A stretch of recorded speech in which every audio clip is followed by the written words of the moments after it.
പതിറ്റാണ്ടുകൾക്ക് ശേഷം മധുര വീണ്ടും ചുവപ്പണിഞ്ഞു. 23-ാം പാർട്ടി കോൺഗ്രസിൽ നിന്ന് 24-ാം പാർട്ടി കോൺഗ്രസിലേക്ക് എത്തുമ്പോൾ തീരാനഷ്ടം 2 പേരാണ്. ജനറൽ സെക്രട്ടറി ആയിരുന്ന സീതാറാം യെച്ചൂരിയും സംസ്ഥാന സെക്രട്ടറി ആയിരുന്ന കോടിയേരി ബാലകൃഷ്ണനും. സമ്മേളന നഗരി യെച്ചൂരിയുടെ പേരിലാണ്. പ്രതിനിധി സമ്മേളനം നടക്കുന്ന വേദി കോടിയേരി ബാലകൃഷ്ണന്റെ പേരിലും. സീതാറാം യെച്ചൂരിയും കോടിയേരി ബാലകൃഷ്ണന്റെയും ഓർമ്മകൾ നിറഞ്ഞു നിൽക്കുന്നതാണ് ഈ സമ്മേളന നഗരി. ഇന്ന് ഇന്ത്യയിൽ CPM ആണ്. ആ CPM ശക്തിപ്പെടണം, കരുത്താർജിക്കണം എന്ന് ജനങ്ങൾ ആഗ്രഹിക്കുകയാണ്. അതിന്റെ ഭാഗമാണ് ഈ സമ്മേളനത്തിന്റെ എല്ലാ ഒരുക്കങ്ങളും. യെച്ചൂരിയുടെ വിയോഗത്തോടെ ഒഴിഞ്ഞുകിടക്കുന്ന ജനറൽ സെക്രട്ടറി സ്ഥാനത്തേക്ക് മുൻമന്ത്രിയും PB അംഗവുമായ MA ബേബി എത്തുമോ എന്നതാണ് രാഷ്ട്രീയ ആകാംക്ഷ.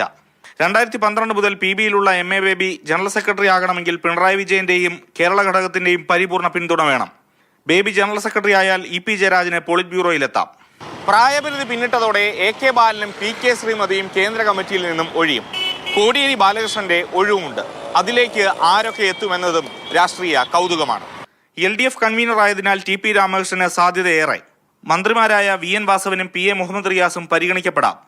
PK ശ്രീമതിക്ക് പകരം J മേഴ്സിക്കുട്ടി അമ്മയ്ക്കും TN സീമയ്ക്കും കേന്ദ്ര കമ്മിറ്റിയിൽ സാധ്യതയുണ്ട്. പോളിറ്റ് ബ്യൂറോയിൽ 75 പിന്നിട്ട 7 നേതാക്കളുണ്ട്. അതിലേറ്റവും പ്രധാനപ്പെട്ട പേര് പിണറായി വിജയന്റേതാണ്. കഴിഞ്ഞ പാർട്ടി കോൺഗ്രസിൽ അദ്ദേഹത്തിന് പ്രായപരിധിയിൽ ഇളവ് ലഭിച്ചിരുന്നു. ഇക്കുറി ആർക്കൊക്കെ ഇളവ് ലഭിക്കും, ആരൊക്കെ ഒഴിയുമെന്നതും കാണണം. മധുരയിൽ നിന്നും സജികുമാറിനൊപ്പം AK സ്റ്റെഫിൻ, മാതൃഭൂമി ന്യൂസ്.